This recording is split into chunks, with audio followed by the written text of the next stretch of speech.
Pakistan'ın Peshawar şäherinde jemgyýetçilik keselhanalarynyň işgärleriň iş taşlaýyşy sebäpli bökdedi. Şepagat oýalary, laboratoriýa işgärleri we beýleki kömekçi işgärler öz aýlyklarynyň çekýän zähmetine we hünär derejesine laýyklykda artdyrylmagyny talap edip, öz talaplaryna hökümetiň üns bermedik ýagdaýynda diňe tiz kömege mätäç näýataglara ýardam beriljakdygyny duýdurdylar. İş taşlaýyş şäheriň ilatynyň agla we köpüsiniň peýdalanýan jemgyýetçilik keselhanalaryna täsir etirdi.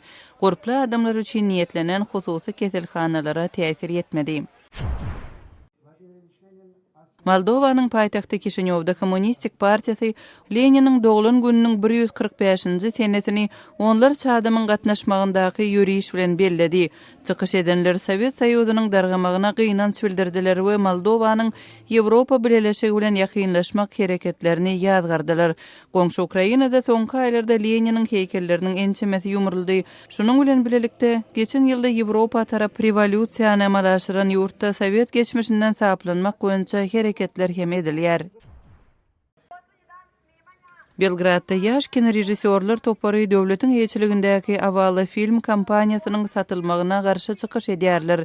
Avala öňkü Ýugoslawiýanyň iň üstünlikli film kampaniýasydy. Emma soňky döwürde ol uly bergi astyna düşdi. Kampaniýa auksionda Amerikan we Fransuz maýy goýjylarynyň bileşigine $9 milyon satyldy.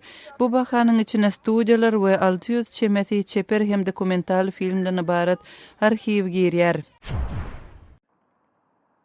Beşkekden 20 kilometr uzaklykda ýaşaýan Azamat Janaliýew ýer ýüzünden ýöräp geçen ilkinji gyrgyz bolmagy arzu edýär. Ol özüniň balykçy owasyndan 8 gün mundan öň çykdy we öz seýahatyny dowam etdirmekden öň Beşkekde dynjalýar. Ol öz seýahatynyň 6 ýyly talap etjekdigini aýdýar. Siz günüň täzelikleri bilen tanyş bolduňuz.